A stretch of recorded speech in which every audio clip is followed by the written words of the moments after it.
سلطان و امیر از لا الہ اور حیبت مرد فقیر از لا الہ لا الہ الا اللہ دی طاقت اے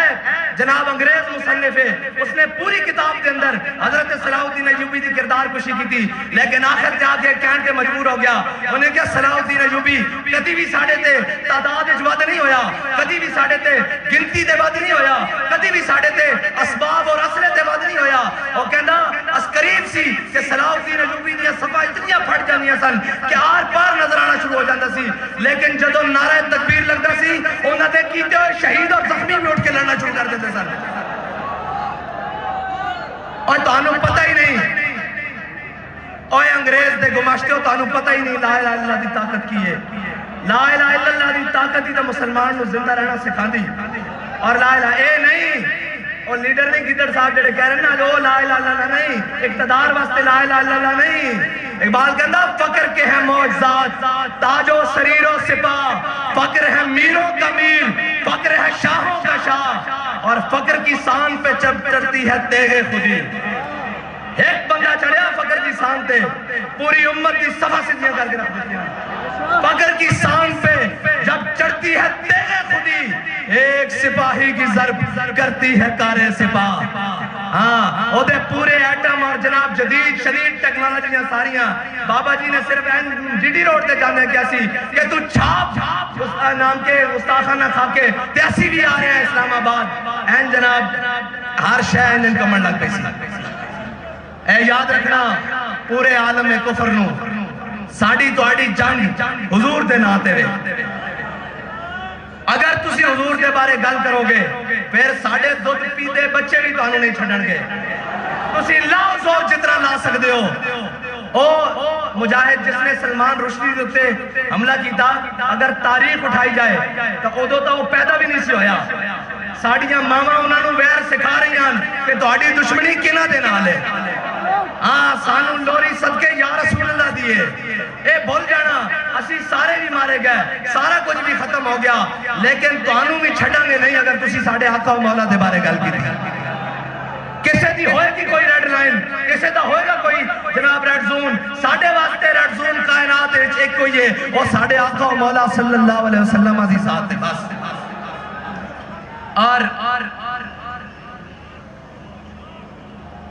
اقبال کہتا دل اگر اس خاک میں زندہ ہو بیدار ایک بندے کا دل اللہ تعالیٰ نے وہ رکھا اور امیر المجاہدین کو سمجھنے کے لیے ابھی بھی صدیاں چاہیے خدا کی قسم صدیاں چاہیے جب ڈی چوک میں نے دروازہ کھول کر آخر کہا نا میں نے کہا جناب حملہ ہو گیا ہے چلیں تو فرمایا مرنا حضور دے ناتے میں کہا جی مرنا لیکن توڑے نال مرنا توڑے نال مرنا اور انشاءاللہ بابا جی توڑے نال ہی جس مشن سے تسی چھڑ کے گئے اس سے مشن تے حضور دے ناتے مرنا انشاءاللہ اور امیر المجاہدین نے سمجھن واسطے اجے صدیاں چاہی دیاں ایک چھوٹی جی گل کر دیا اے افادات خاتمیہ ہون چھاپی انہوں نے اس دے 70% حوالے 70% جڑے کتب دے حوالے او بابا جی دی لائبریری کتب ہے نہیں 70% حوالے او کتاباں بابا جی دی لائبریری ہے نہیں او کتاباں پاکستان چ بھی نہیں ہیں او کتاباں پاکستان چ بھی نہیں ہیں تے پھر کنے پڑھایا وہی گل ہے جب عشق سکھاتا ہے آداب خدا گاہی جدو لین جے ڈریکٹے پھر وچ کتاباں دے واسطے دے کی کام ہے جدو کرنٹ جے ڈریکٹے پھر جناب وچ کیڑی کتاباں تے کیڑی جناب صفحے تے کیڑیاں گلاں جدو ادھروں حکم ہوندا رہا بابا جی دستے رہن او کتاباں پاکستان چ بھی نہیں ہیں جنہاں کتاباں دے حوالے جڑیاں گلاں سانو کتاباں چوں ملیاں نو کتاباں بابا جی دی لائبریری تے کجا پاکستان دی لائبریریاں تے کجا وہ انٹرنیشنل لائبریریاں تے کتاباں ملیاں تے پھر کنے پڑھایا اقبال کہندا جب عشق سکھاتا ہے آداب خدا گاہی کھلتے ہیں غلاموں پہ اسرار شہنشاہی کھلتے ہیں غلاموں پہ اسرار شہنشاہی یہ ہے بابا جی اور بابا جی کو سمجھنے کے لیے وہ بابا جی نے جو دلیری اور جس مقام پر جو کچھ کہا ہے نا اور جو کچھ فرما دیا ہے وہ ہو کے رہنا وہ ہو کے رہنا ہے۔ اور رہی ہماری بات تو بابا جی ہمارے لیے بتا کر گئے کہ جب ظہیر الدین بابر لڑنے کے لیے آیا نا رانا سانگا کے ساتھ، تو ظہیر الدین بابر کی فوج تھی 10,000 اور رانا سانگا کی فوج تھی 80,000۔ تو ظہیر الدین بابر نے جب دیکھا نا تو اس نے کہا اپنی فوج کو دیکھ کر، اس نے کہا ابھی ہم سارے شہید ہو جائیں گے، ابھی ہم سب کو شہید کر دیا جائے گا۔ تو پوری فوج میں اس نے دیکھا کہ بزدلی پھیل رہی ہے، تو اس نے پھر پتہ ہے کیا کہا، بڑا خوبصورت تاریخی جملہ جو سجدہ بھی بابا جی کے منہ سے تھا، یہ باتیں سب ہمارے لیے ہیں، یہی باتیں سب کو یقین ہے، نہ مرنا ہے، سب کو یقین ہے۔ تو حضرت ظہیر الدین بابر کہنے لگے جب یقین ہے کہ ہم سب نے ابھی شہید ہو جانا ہے تو پھر ذرا شہادت بھی شان سے ہو جائے، پھر ذرا بھی شان سے شہادت حاصل کریں جب یقین جو ہے کہ مر جانا ہے۔ جب یہ نعرہ لگایا تو 10,000 ظہیر الدین بابر کی فوج مسلمانوں نے 80,000 کا کچومر نکال کے رکھ دیا۔ یار جب یقین ہے کہ مر جانا ہے تو پھر ذرا شان سے حضور کے نام پر مر جائیں، اور جانا تو ہے نا۔ سارے کہتے تھے بابا جی ایسے ہو جائے گا ویسے ہو جائے گا، لیکن جب بابا جی گئے ہیں تو پھر دیکھا نہیں کیا ہوا ہے، اور اب تک دیکھو کیا ہو رہا ہے۔ ابھی تو ہم بھی چلے جائیں گے، پتہ نہیں یہاں کیا کیا ہوگا۔ ہاں، اور یہ یاد رکھنا، یہ ہماری مسجدیں، یہ ہمارے مدارس، یہ ہماری ساری چیزیں، یہ مسجدیں ہماری تربیت گاہ ہیں، یہ مدارس ہماری چھاونیاں ہیں، اور جناب اس میں سے نکلنے والے کوئی طارق بن زیاد ہے، کوئی محمود غزنوی ہے، کوئی اورنگزیب عالمگیر ہے، کوئی ممتاز قادری ہے، اور جناب کوئی غازی شکیل ہے، اور ان کے سرخیل حضرت امام المجاہدین، امیر المجاہدین، قاسم عشق رسول، قاسم عشق رسول، پاسبان عزت رسول، اور جناب قائد عظیمت اور قائد ملت اسلامیہ حضرت امیر المجاہدین ہے۔ اور رہی بات اب تحریک کی، تو اب چلو ذرا اس طرز سے تحریک کا کام کریں جس طرز سے بابا جی ہمیں بتاتے ہوئے گئے کہ عقل محکم از اساس چون و چند، عقل محکم از اساس چون و چند، عشق قریاں از لباس چون و چند۔ اقبال کہتا ہے عقل ہے جس کے اوپر بڑے جبے کبے پہنے ہوئے ہیں کہ چونکے چناچے آگے پیچھے کیسے، نفع کیا ہے نقصان کیا ہے۔ کہتا ہے عشق قریاں از لباس چون و چند۔ اقبال کہتا ہے عشق جناب ان ساری چیزوں سے بے پرواہ ہو کر اس طرف جاتا ہے جس طرف محبوب کی چاہت ہو۔ اور بابا جی نے کیا کیا ہے؟ بابا جی نے وہ کیا ہے کہ سارے کہتے رہے سنگے درے جانا وہاں تک پہنچنا کام ہے، سنگے درے جانا وہاں تک پہنچنا کام ہے، لیکن بابا جی نے فرمایا نہیں، بڑے بد نصیب جو قرار تک نہ پہنچے، بڑے بد نصیب جو قرار تک نہ پہنچے، درے یار تک تو پہنچے دلے یار تک نہ پہنچے۔ دلے یار یہ ہے کہ حضور کا دین تخت پر آئے، اسلام کا پرچم بلند ہو، حضور کی عزت و ناموس کی بات بڑی دلیری کے ساتھ ہر مقام پر کی جائے۔ اور میں یہ کہتا ہوں کہ لبیک کا راستہ روکنے میں جتنی تم نے زور لگایا ہے نا، کاش اتنا زور کہیں کشمیر آزاد کرنے کے لیے لگا لیا ہوتا، بلکہ اس سے 10% بھی زور اگر تم نے کشمیر آزاد کروانے کے لیے لگایا ہوتا تو آج کشمیر ہندوؤں کے تسلط میں نہ ہوتا۔ لیکن یہ یاد رکھنا، جو تواڈے کول ہوندا ہو کر لو، جو تواڈے کو بن پاندا ہو کر لو، اپنے منافق بھی کٹھے ہو جاؤ تے باہروں بھی بلا لو، لبیک دا نعرہ تواڈے پیو کو بھی نہیں ڈکیا جانا۔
بابا جی نے 12 ربیع الاول دے موقع تے گل سنائی سی کہ مسلمانہ نے میلاد النبی صلی اللہ علیہ وسلم دا جلوس انڈیا چ کڈیا تے جناب ہندو او درخواست لے کے جدو جلوس آ رہا سی تے پہلے جناب اتھوں دی انتظامیہ کو چلے گیا کہ انہوں نے روکو. انہوں نے کہا جی کیوں روکیے؟ انہوں نے کہا جی یہ جڑا نعرہ لاندے ہوئے آ رہے ہیں نا سانو یہ لگتا کہ اس نعرے نال ساڑے مندر گر جانے. تے بابا کفر ہے سمجھدا کہ اے ظاہری طور تے انہاں کو کوئی ہتھیار نہیں کچھ نہیں لیکن وہ اس نعرے نو دبان واسطے اپنا پورا زور لائے گا اور اس نعرے نو دبان واسطے وہ ہر جگہ اپنے بھی اندروں منافق تیار کرے گا کہ جی یہ نعرہ کہاں لگا ہوا ہے, یہ نعرہ لگانا ضروری ہے. میں کہا جناب دسو پھر کیڑا نعرہ لانا ضروری؟ تہاڈا نعرہ لانا ضروری؟ تہاڈے پیو دا نعرہ لانا ضروری؟ کس دا نعرہ لانا ضروری؟ نعرہ صرف حضور دا لگے گا اور قیامت تک حضور دا ہی نعرہ لگے گا. اور مسلمان جدوں بھی کدے بھی مقام دے ہوتے بلندی پان کے کہ وہ اسے نعرے دے نال پان گے اور اس نعرے نے آ کے منافق اور مسلمان کی پہچان کرا دیتی. بھائی مولا کائنات دا غلام ہوئے اور کبھی میں مولا کائنات دا غلام ہاں, اس نعرے دی مخالفت کرے ممکن نہیں, یہ ہو نہیں سکتا. ہیں جی صلح حدیبیہ تے موقع تے میرے آقا مولا صلی اللہ علیہ وسلم فرمان اے علی اے میرا لکھا ہوا نام ہو یا علی, علی اے میرا لکھا ہوا نام مٹا دو. تے مولا علی فرمان لام ہو کا بدا یا رسول اللہ علی ہوئے تے توڑا نام مٹا دے قیامت تک اس طرح ہو نہیں سکتا. علی دا غلام ہوئے تے لبیک دے نعرے دی مخالفت کرے اے ہو نہیں سکتا. پھر اس وقت کوئی خون رال گاڑے وہ کوئی اپنے بڑے کو جا کے پتہ کرے کہ وہ کہلاوے کہ میں مولا کائنات دا غلام ہاں اور جناب وہ آکے میں لبیک دے نعرے نہ ڈھیڈے سپیڈ ہوں دی. اس طرح نہیں ہو سکتا. قیامت تک جتنے بھی حضور دا نہ آ جائے گا اتے مولا کائنات دا غلام کدی جناب اختلاف نہیں کرے گا بلکہ کہے گا اس نعرے نو ہور دب کے لاؤ, اس نعرے نو جناب شامی بھی لاؤ, صبح بھی لاؤ, سحر بھی لاؤ, افطار بھی لاؤ, فجر بھی لاؤ, ظہر بھی لاؤ, عصر بھی لاؤ اور عشاء بھی لاؤ, مغرب بھی لاؤ, کیونکہ اسے نعرے نے تا سانو حضور دے دین نو تخت تے دیکھنا نصیب کرنا. اور انشاءاللہ قربانیاں دینیاں پہنیاں نہ اسی قربانیاں دے کے گھبرائیاں اور نہ اسی جناب کوئی پریشان ہاں. اے شکیل شہید صاحب دے بھائی میرے کو آئے انہوں نے والدہ نے کیا پیغام بھیجا, اے میرے کو مل کے گئے انہوں نے کیا کہ جناب ساتھ میں جا کے دس دیو کہ میرا ایک بیٹا شکیل شہید ہویا, میں 9 پتران دی ماں ہاں, میں 9 پتران دی ماں ہاں, باقی 8 کٹھے چاہی دیں یا کلا کلا کر کے وہ بھی لے جاؤ. اے اللہ دے بندے ہو تسی کنا نام مت ہلایا, تانو پتہ ہی نہیں. یہ جبر و قہر نہیں, یہ جبر و قہر نہیں, یہ جبر و قہر نہیں, ہاں یہ جبر و قہر نہیں. اور یہ عشق و مستی وہ بھی نہیں ہے کہ کوئی بھنگ پی کے کوئی گھوٹا لا کے عشق و مستی ہوئے جڑا امیر المجاہدین نے اپنے جناب نگاہ نال بھی اور زبان نال بھی جام پلائے ہوئے. اے نشہ نہیں اترنا, اے نشہ تا مرن تو بعد بھی نہیں اترنا. اگر اے نشہ اتر گیا ہوندہ تو پھر رونقہ اس طرح ہوندی ہے, گال آگے نہ ودی یا گھٹی اور انشاءاللہ مزید بدے گی. ہاں انشاءاللہ مزید بدے گی. اور ایک گال نہ گھٹناڑی نہ کسے دے واسطے جے گھٹانا ایک ممکن ہی نہیں, انہاں تے زور اچھی نہیں. بس تسی دلیر ہو جاؤ, تسی تگڑے ہو جاؤ, اسی دائیں بائیں دیئے گلنا سنیاں چھڑے بند کر دو, اینج ہوئے گا. اور میری گال سنو, حضور دا نہ میڈیا دا محتاج ہے, نہ سوشل میڈیا دا محتاج ہے، نہ تحریک دا محتاج ہے، نہ میرا محتاج ہے، نہ کسے مولوی پیر عالم جناب کسے سردار وڈیرے، کسے حکمران وزیر اعظم پی ایم، اور انہاں دا بس ہوندا تا انہاں دا بس نہیں چلتا، اے تا کہہ دے نا سی مسلمان بھی نہیں، اے تا جناب وضع میں ہو تم نصارہ تو تمدن میں ہنود، اے وقت دا ذلیل اعظم، اے وزیر اعظم تا نہیں ہے ذلیل اعظم ہے، اے وقت دا، اے جناب جرمنی زبان بولے تھے، پوریا میڈیا کھڑا ہو کے پیچھے دکھائے کہ ہمارے وزیر اعظم کو جرمنی زبان آتی ہے، میں نے کہا اچھا آتی ہے، آگے چلو، جب اقوام متحدہ میں تم کھڑے تھے، تمہیں دیکھ کر قرآن نہیں پڑھنا آیا، ڈوب کر نہیں مرتے، وہ کیا کہتے ہوں گے کہ 25 کروڑ مسلمانوں کا نمائندہ یہ ہے جسے دیکھ کر قرآن نہیں پڑھنا آتا، اور تمہیں جرمنی زبان پر فخر ہے، تمہیں ہوگا ان کے اوپر فخر، ہمیں اس بات کے اوپر کوئی فخر نہیں، ہمارے لیے فخر ایک ہی بات ہے کہ ہمارے دلوں میں حضور کی محبت موجود ہے، بس ہمارے لیے فخر کی یہی بات ہے کہ جب بھی حضور کی ناموس کی بات آتی ہے، ہم اپنی جانیں، اپنا مال، اپنے بچے، اپنی اولاد اور اپنی تمام اسباب اسی حکم کے مطابق جس طرح امیر المجاہدین نے بتایا وہ لے کر میدان میں آ جاتے ہیں، اور پھر یہ کہتے ہیں کہ مر جائیں گے، ظالم کی حمایت نہ کریں گے، احرار کبھی ترک روایت نہ کریں گے، نہ ہم شیخ، نہ ملا، نہ مصاحب، نہ لیڈر، کوئی دعویٰ نہیں، نہ ہم شیخ، نہ ملا، نہ مصاحب، نہ لیڈر، جو خود نہیں کرتے وہ ہدایت نہ کریں گے۔ اور آخری بات یہ یاد رکھنا، خدا نہ خواستہ ہو سکتا ہے کہ میں بھی رستے سے ہٹ جاؤں، ہو سکتا ہے خدا نہ خواستہ کہیں منہ میں خاک، کہیں آگے پیچھے ہو جاؤں، تو میں آپ کو خود ہی آج بتا کر جا رہا ہوں کہ مستند رستے وہی مانے گئے، بس کوئی بھی ہو، مستند رستے وہی مانے گئے جن سے ہو کر تیرے دیوانے گئے، وہ اور وہ سامنے، مستند رستے وہی مانے گئے جن سے ہو کر تیرے دیوانے گئے، اور لوٹ آئے جتنے فرزانے گئے، تاب منزل صرف دیوانے گئے، اور آہ کو نسبت ہے کچھ شاک سے، آہ نکلی اور پہچانے گئے۔ اور ایک مرتبہ سورہ فاتحہ شریف پڑھے جی سارے، 3 مرتبہ سورہ اخلاص اول آخر درود شریف۔